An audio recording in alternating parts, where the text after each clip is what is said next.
Hey everybody, just Mongo here. Today we're going to go a deck profile on Fiendsmith Yubel. I took this to locals as of recording this 2 days ago, and I went 3-1. That's 3 wins, 1 loss. That sounds really good, however, I did play against absolute dogshit decks. Round 1 I went against War Rock, that was a W. Round 2 went against Stun, that was an L. Round 3 we went against Stun yet again, that was a W. And then last round we played against Pure Odeon, which is of course a W.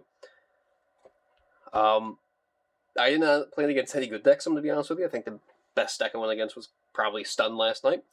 But anyway, getting into the list here. Starting with the Yubel package, we're on 3 copies of Lotus, 2 copies of Squirmer, 2 copies of Spirit, the 1 Yubel, the 1 Terran Incarnate. For spells, we're on the 3 Throne, we're on the Pain, Terraforming, and the 1 for 1. Very standard package here, nothing crazy here. I am playing a second Squirmer. This card is really great for the grind game, I'm going to be honest with you.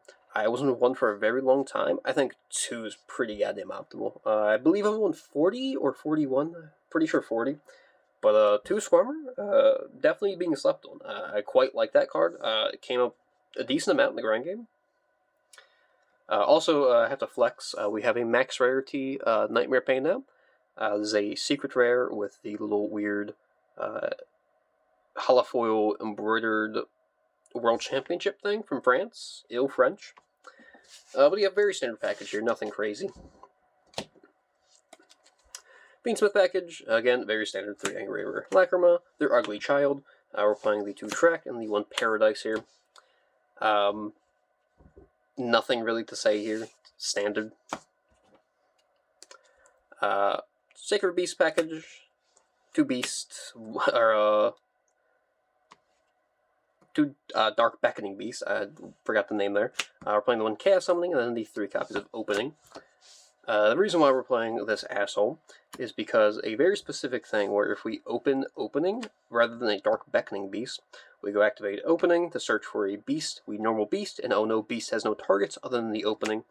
And if we don't have a second Fiend in hand to summon for our second normal, we kind of need to search this asshole. This is the only time this card really comes up. I do not like this card, however, it's kind of a thing you have to play. I was trying a 3rd copy of Beast over this card, and I would have sometimes those games where I needed a Beast to resolve.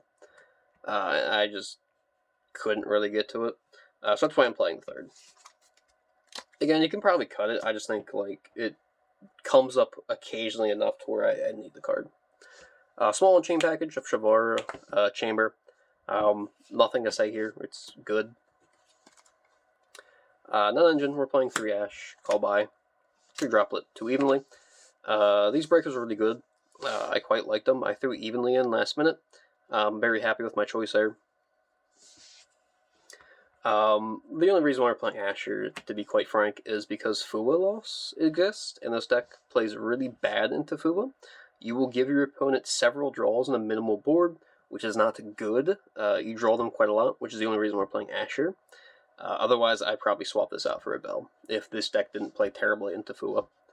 But pretty much, like, if they Fuwa you can Ash, then just go full gas, probably.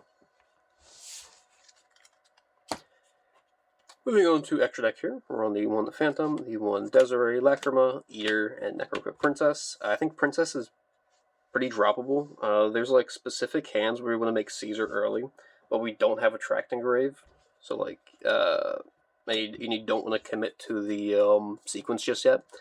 Because there are times where, like, you can make a Caesar and a Desiree. It happens occasionally enough, so that's the only reason why I like this card's here. We're playing Caesar, playing Verdros, Requiem Sequence, Yama, Rage, Alamirage. This card's in here for reasons. Like, 1 out of every 100 games, it comes up a line where I need to make Alamirage. But quite frankly, you can drop this card now. It used to be this card was playable with Moon if you had to do the Beckoning Beast line. Because Moon's banned now, we need to do a different route to do the Fiendsmith line. This card is not good anymore. Honestly, just cut this card. It's not really worth it. I just keep reading Take It Out, and I don't know what else to put in here, so it just stays for now. We're playing the 1 Muckraker, we're playing the new copy of Moon, we're playing Reproducts, We're playing the SP Lunalight. So if you've never seen this card's pretty bad. But it points up and down, and it takes any 2 monsters. And pretty much the only thing that we're doing with it is that it can change the type or attribute of a monster it points to. So we're going to summon something to a zone it points to, and then we're going to change it to a light, so it becomes a light fiend. So we can make a Fiendsmith card. That's pretty much the only reason why he's here. He is just a terrible moon to make. I hate going with this line because you don't have an extra fiend engrave. So you will have to shuffle like a Requiem back or something. I do not like doing that. It feels terrible. I hate doing this line. However, improvise, adapt, overcome. We're playing Reproductass over here. Yeah, it's pretty much like the best thing that you can do besides hard opening a tract. But that's pretty much it. Yeah, that's the deck profile. Again, went 3-1 with it against bad decks, so don't take this take this list with a grain of salt. Well, the fact that I played like Warrock, Tustan, and a fucking Odeon deck. But yeah, anyway, thanks for watching. Yeet.